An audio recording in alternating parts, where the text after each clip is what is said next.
Guys good morning, আশা করছি তোমরাও ভালো আছো আর আমিও ভালো আছি। আজকে গাইস সকালবেলা ভিডিও করতে পারিনি কারণ সকালে উঠে অনেক কাজ ছিল আর তোমার দাদাভাই তো ঘুমাচ্ছিল, জানো বেলা দুপুরে ওঠে আর আমার কাজ বাজ তারপরে করতে হয়। তো স্নান টান করে আমি এখন পুজো দিচ্ছি। তো গাইস দেখতে পাচ্ছ বৃহস্পতিবার পুজো দিতে হয়। তো বৃহস্পতিবারে আমার চিকোকেও মালা পরিয়ে নিয়েছি, লক্ষ্মী ঠাকুরকেও মালা পরিয়েছি, আমার গপু দাদা যোগু দাদা সবাইকে আমি মালা পরিয়ে নিয়েছি গাইস দেখতে পাচ্ছ। আর ফুল দিয়ে পুরো মানে ঠাকুরের সিংহাসন আরে সব সাজিয়ে নিয়েছি। আর গাইস দেখতে পাচ্ছ আজকে ঠাকুর বৃহস্পতিবার বলে ঠাকুরকে লাড্ডু দিয়ে পুজো দিয়েছি। আর দেখো আমি বৃহস্পতিবার এরকমভাবে পুজো দিই, ফুল টুল সাজিয়ে খুব সুন্দর করে সিংহাসন আরে সাজাই। তো গাইস আজকে আমাদের বাড়িতে মিস্ত্রিও লেগে গেছে, কয়েকদিন ধরে ভিডিও করতে পারিনি গাইস। তো দেখতে পাচ্ছ মিস্ত্রি দাদারা কাজ করছে আর আমাদের এখন এই কলমের এই তোমার এইগুলো ঢালাই হচ্ছে, আবার এর উপর থেকে না আবার গাঁথনি হবে।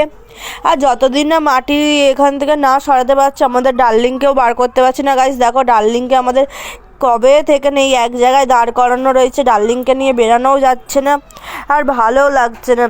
তো গাইস দেখো মিস্ত্রি দাদারা কীভাবে কাজ করছে। আর এটা আমাদের এখানে কত মাল মেখেছে, এখানে পাথর বালি সিমেন্ট দিয়ে এগুলো মাখা হয়েছে। তো এখানে দুটো কাকু এগুলো করছে আর এইদিকে তোমার ইট রাখা রয়েছে, ওই দিক থেকে তোমার ইট নিয়ে আসছে মিস্ত্রি দাদারা। আর তো আমি বাড়ির গেটের সামনে থেকে তোমাদের দেখাচ্ছি, এটা আমাদের চেম্বার হচ্ছে আর ওখানে কাকুরা অনেক কাজ করছে গাইস দেখতে পাচ্ছ।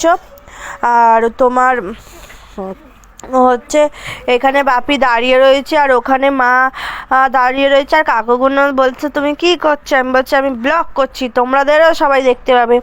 গাইস দেখো এদিকের কাজ পুরো কমপ্লিট হয়ে গেছে, মা ওখানে দাঁড়িয়ে দাঁড়িয়ে দেখছে বাড়ির কাজ হচ্ছে। আর আমি এখন তোমার ঘরে চলে এসেছি গাইস, সন্ধ্যা হয়ে গেছে, সন্ধ্যে টন্ধে দেওয়া হয়ে গেছে গাইস। আর আমি এখন ঘরের মধ্যে বসে রয়েছি, তখন আর ভিডিও করা হয়নি, দুপুরে ঘুমাচ্ছিলাম। আর গাইস দেখতে পাচ্ছ আমি আলতা পরেছি কারণ বৃহস্পতিবারে সবাই আলতা পরে কারণ লক্ষ্মীবার। তো গাইস তাই কারণে আলতাও পরে নিয়েছি। আর হচ্ছে তোমার দাদা ভাইয়ের জন্য এখানে বানানো হয়েছে ম্যাগি ফ্রাই করে। তো ম্যাগি ফ্রাই আমিও একটু খাচ্ছি, তোমাদের দাদাও খাচ্ছে। আর তোমাদের দাদাকে দেখো পুরো বলদ, খাটের উপরে চুপচাপ ফোন ঘেটে যাচ্ছে, পাগলের মতো লাগছে তোমাদের দাদা ভাইকে। আর গাইজ আমি এখন ওই ঘরে যাব আর মাকে বলেছি একটু তোমার হচ্ছে মটর কড়াই ভাজতে, তো মা ভেজেছে। চলো গাইজ আমি রান্নাঘরে যাই, দেখাচ্ছি মা কি ভেজেছে আর কি দিয়ে খাবো, তো তোমাদের সঙ্গে সবটা শেয়ার করব। আর গাইজ দেখতে পাচ্ছ মা মটর কড়াই ভেজেছে আর মুড়ি দিয়ে এখন খাবো গাইজ। তো দেখো মটর কড়াইটা দেখতেও খুব সুন্দর লাগছে আর মা ভেজেছে, এটা বাপির মুড়ি, ওইটা আমার মুড়ি। তো গাইজ আর আমাদের বেগুন দিয়ে আলু দিয়ে মাছের ঝোল হবে বলে মা এখানে বেগুন আলু কড়াইশুঁটি আর এখানে দুধ বসিয়ে দিয়েছে, চা হবে। আর চলো গাইজ আমি এটা বাপিকে দিয়ে দিই। তো বাপি ওখানে দাঁড়িয়ে রয়েছে, বাপিকে এখন দিয়ে দিলাম গাইজ দেখতে পাচ্ছ বাপি এখানে দাঁড়িয়ে রয়েছে। আর আমার মুড়িটা নিয়ে আমি চলে এলাম ঘরে।